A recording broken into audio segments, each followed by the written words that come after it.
comment mettre un problème à distance en 2 minutes. Il y a le Bouddha derrière, il peut vous aider.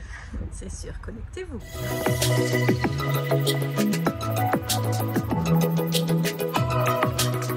Bonjour, ravie de vous retrouver pour cette nouvelle capsule. Bonjour. Merci Florence. Comme je dis, c'est toujours un plaisir quand je fais mes vidéos avec toi. On s'amuse tout le temps. On s'amuse tout le temps, on rigole. D'ailleurs, on ne fait que ça. C'est comme quoi on peut vraiment s'amuser. Nos cerveaux aiment s'amuser ensemble. Exactement.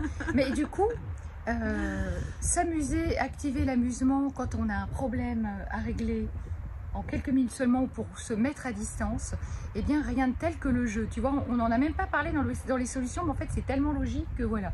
Donc moi je dis la première des choses en fait, c'est, ça peut paraître tout simple ce que je vais vous dire, mais souvent quand on a la tête dans le guidon, quand on est dans un problème comme ça, quand on s'enfonce, mais tout simplement laissez tout tomber et oxygénez-vous, partez, marchez quelques secondes, quittez votre poste de travail même, et même si vous n'avez pas le droit de quitter l'entreprise, même allez marcher dans les couloirs, j'en sais rien si vous pouvez pas, et si vous pouvez, allez marcher en nature, allez respirer quelques instants. Respirez. Et moi je vous dirais, inspire, expire. Ne cherchez pas, trouvez. C'est un positionnement. Exactement. Je ne suis pas chercheur, je suis trouveur.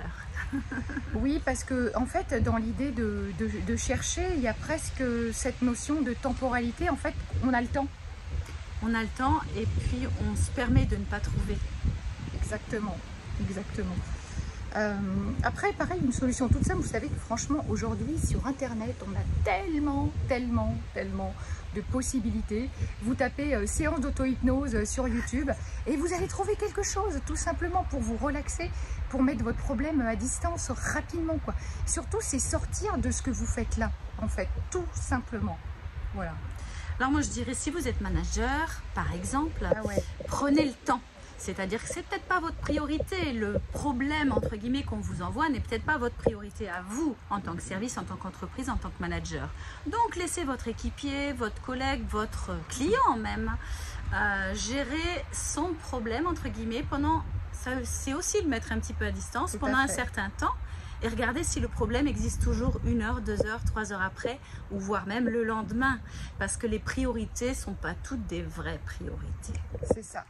Et ça, c'est d'ailleurs, Marie nous le dirait, hein, la gestion des priorités, l'efficience. Ce qu'on croit être prioritaire ne l'est pas toujours forcément. Donc ça peut aussi faire partie des solutions, d'apprendre à gérer effectivement ces priorités.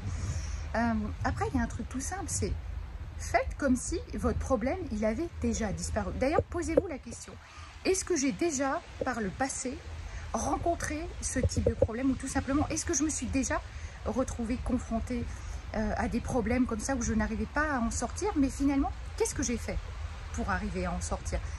Quelles sont les ressources que j'ai développées, à qui j'ai pu faire appel, voilà, qu'est-ce que j'ai vraiment pu mettre en œuvre?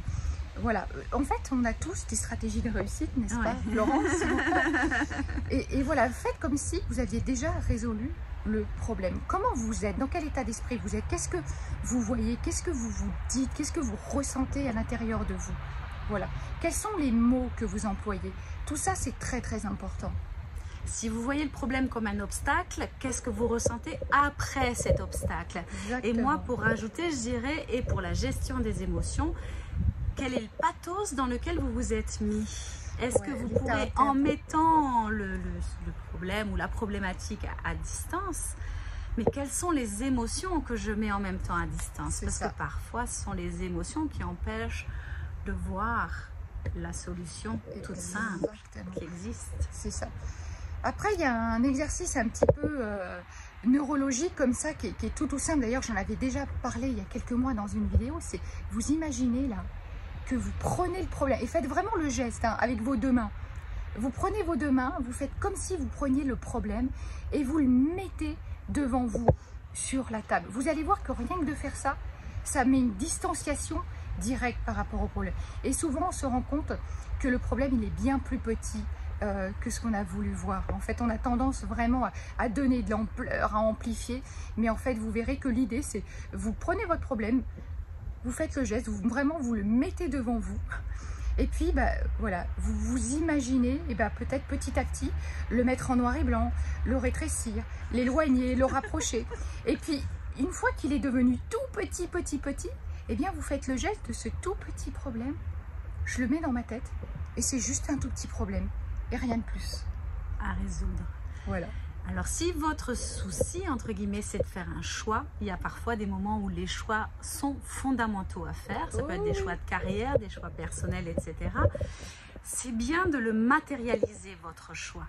Donc, vous pouvez aller en forêt, vous pouvez aller chez vous, et trouver un petit peu d'espace. Et vous écrivez ou vous dites tel arbre c'est telle solution, tel autre arbre c'est telle autre solution, ou telle chaise c'est telle solution, ou vous l'écrivez. Chaise numéro 1, vous vous mettez je pars chez telle entreprise, chaise numéro 2, je reste là où je suis, chaise numéro 3, j'accepte un congé de formation de enfin peu importe vos choix. Et vous voyez là où votre corps et votre cœur et votre intuition vous guident. Exactement. Ça, c'est super riche aussi à faire. Hein. C'est que des choses qui peuvent paraître très simples, mais auxquelles on ne pense pas. Et puis, vraiment, mais vraiment, si tout ça ne fonctionne pas, si vous ne voyez pas, il reste toujours la solution du coup de fil à un ami. Voilà, passer un coup de fil à un ami. Voilà, on vous remercie. Alors, si peut-être dans la créativité, comment on peut mettre un problème à distance? Parce que Florence, elle fait du coaching en créativité et je pense que c'est quand même des choses auxquelles tu peux te retrouver confronté, ça. Oui, alors il y a plusieurs activités en fait qui mettent les problèmes à distance pour tout le monde. La peinture, la sculpture, le jardinage, le tricotage, la méditation, passer un chapelet, marcher. Tout ça sont des activités qui permettent de mettre en état modifié de conscience et de gagner en temps de ici et maintenant, le petit vélo dans la tête qui marche plus et la solution qui vient toute seule de manière intuitive. Et je rajouterai à ça le truc miracle qui est 20 minutes de sieste, parce que les études ont été faites là-dessus et je crois qu'on passe de 12 à 16% de résolution de problèmes en dormant 20 minutes. Ça, c'est top. Donc voilà, si vous dormez 20 minutes, en fait, vous réglerez tous vos problèmes en 2 minutes chrono. Donc, faites la sieste. Je crois qu'on minimise vraiment à quel point les bienfaits de la sieste sont salvateurs, tu l'as dit. Du sommeil en général. Le sommeil, c'est ce qui nous... Enfin, franchement, quand on ne dort pas, ça rend fou, quoi. Je veux dire, le sommeil, je crois que c'est la chose à laquelle il faut peut-être faire le plus attention au monde, quoi. Ouais, on lit son problème le soir, on lit sa problématique, on y repense et on s'endort dessus. Et le matin, on se lève. Quand on dit laisser la nuit pour laisser infuser. Pour laisser infuser, c'est vraiment super important. Ouais. Mais d'ailleurs, moi, c'est souvent ce que je fais. Hein. Quand j'ai quelque chose à préparer, je fais tout ça un petit peu le soir. Et puis, je vais relire juste une fois avant de m'endormir. Et le lendemain matin, mais tout est clair. Hein. Tout est clair. Donc ça, d'ailleurs, c'est quelque chose que vous pouvez faire aussi. Vous écrivez votre problème avec l'intention que le lendemain matin au réveil, il y ait des solutions qui se pointent et je peux vous garantir que ça marche. Donc voilà, on vous souhaite une très belle journée. Merci Florence. Merci Vanessa. Et puis à très bientôt. À bientôt. Ciao, ciao. Au revoir.